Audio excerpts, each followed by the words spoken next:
अस्सलाम वालेकुम friends, welcome to dramas master. Viewers, drama serial Rang Mahal के आने वाले एक 7 और लास्ट एपिसोड में दिखाया जाएगा महापारा जिसको राज देख लेता है और उसके बाद महापारा से मिल नहीं सकता, लेकिन वो घर आता है और घर में आकर सबको बताता है कि मैंने महापारा को आज देखा है। जिस पर हाजिरा फौरन से कहती है कि हो सकता है आपका कोई वहम हो, इसकी वजह से ही आपने महापारा को देखा होगा। हर वक्त तो महापारा को सोचते रहते हो, इसी वजह से लगा होगा कि ये लड़की भी महापारा ही है। तो क्या तुमने उससे बात की? जिस पर रायत कहता है नहीं, मैं उसे बात नहीं कर सका। रायत अब दिन रात महापारा के बारे में सोच रहा है कि दोबारा से किस तरह महापारा से मिला जाए। वो सोचता है कि काश मैं उस वक्त उस लड़की को रोक लेता, शायद वो महापारा ही थी। फिर उसके दिमाग में यही बात आती है कि नहीं, वो महापारा कैसे हो सकती है, महापारा तो मर चुकी है। मुझे खुद घर के मुलाजमों ने और हाजरा भाभी ने बताया है, ऐसा कैसे हो सकता है। फिर रायत इस बात के बारे में सोचता है और अपने दिमाग से इस ख्याल को निकाल देता है कि वो महापारा से मिलेगा, क्योंकि वो जान चुका है महापारा तो मर चुकी है। लेकिन दूसरी तरफ सुहेल, वो भी इस बात के बारे में सोच कर हल्कान में जा रहा है कि महापारा ही थी। वो हाजरा से पूछता है क्या वो महापारा ही थी जिसको रायत ने देखा है। जिस पर हाजरा कहती है मुझे क्या मालूम कि वो महापारा थी या फिर कोई और थी, लेकिन महापारा तो मर चुकी है, रायत ने कैसे महापारा को देख लिया है।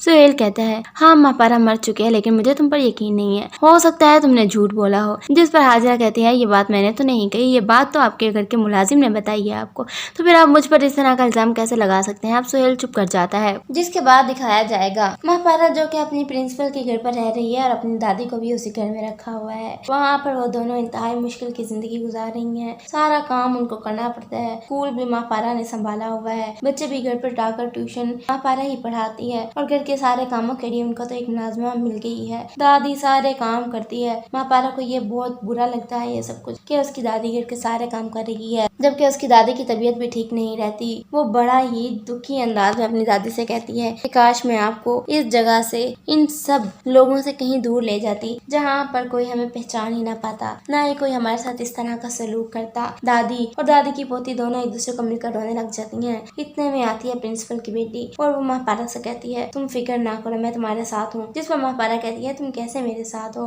मुझे जरा बताओ। और वो कहती है कि जितने भी जुल्म मामा तुम्हारे पर कर रही हैं, मैं ये सब कुछ नहीं होने दूंगी और मैं तुम्हारा साथ दूंगी जितना मुझसे हो सका। जिस पर महापारा कहती है नहीं, मुझे तुम्हारे मेहरबानी की, तुम्हारे साथ की जरूरत नहीं है। और उसकी दादी कहती है हाँ महापारा, ऐसा मत कहो, वो तुम्हारी हेल्प करने आई है और तुम इससे इस तरह बात कर रही हो। जिस पर महापारा कहती है कि दादी आप जानती है ना, हमने आज तक जितने भी लोगों का साथ लिया है, जितने भी लोगों की मदद चाहिए है, उल्टा उन लोगों ने सब ने हम पर जुल्म किया है, हमारे साथ ज्यादती की है। तो ये एक और लड़की, एक और बंदी, ये भी हमारे साथ ऐसे ही सब करेगी। जिस पर वो लड़की कहती है नहीं, मैं तुम्हारा भरोसा कभी नहीं तोड़ूंगी और मैं उन लोगों में से नहीं हूँ, तुम जानती हो मुझे। महापारा चुप कर जाती है और उसको गले लगाकर बहुत रोती है। वो महापारा को हौसला देती है, उसको तसल्ली देती है और साथ ही साथ अब वो महापारा की हेल्प भी करती है। वो महापारा को एक्स्ट्रा चार्ज देती है, एक्स्ट्रा पे करती है वो महापारा को, ताकि महापारा अपना और अपनी दादी का खर्च आराम से चला सके। जबकि उसकी दादी और वो हर चीज को उन्होंने हैंडल किया हुआ सही से। और यही सब करते करते एक साल गुजर जाता है और महापारा की दादी का इंतकाल हो जाता है। अब महापारा बिल्कुल अकेली रह गई है कि एक दिन उसको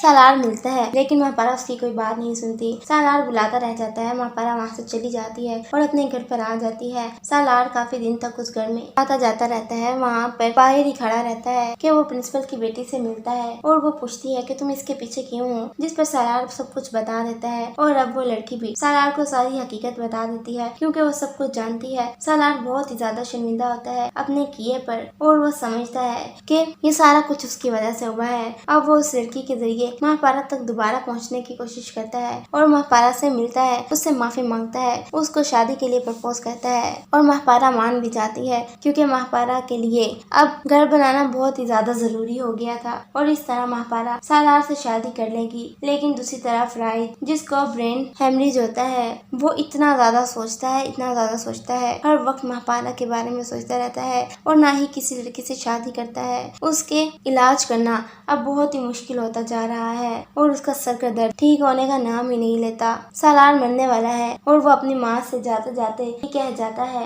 कि महापारा ने मेरे साथ अच्छा नहीं किया, काश वो ये सब कुछ ना करती तो आज मैं और वो दोनों अपनी जिंदगी में खुश होते। तब उसकी माँ को एहसास होता है कि उसने कितना गलत किया है। अपने बेटे और बहू का साथ देकर उसने अपनी बेटी भी खो दी और साथ ही साथ अपना बेटा भी खो दिया। व्यूअर्स, आपके ख्याल में क्या महापारा को एक दफा दोबारा रायत से मिलकर उसको सारी हकीकत हकीकत बतानी चाहिए थी। कमेंट सेक्शन में जरूर बताएं। Thank you.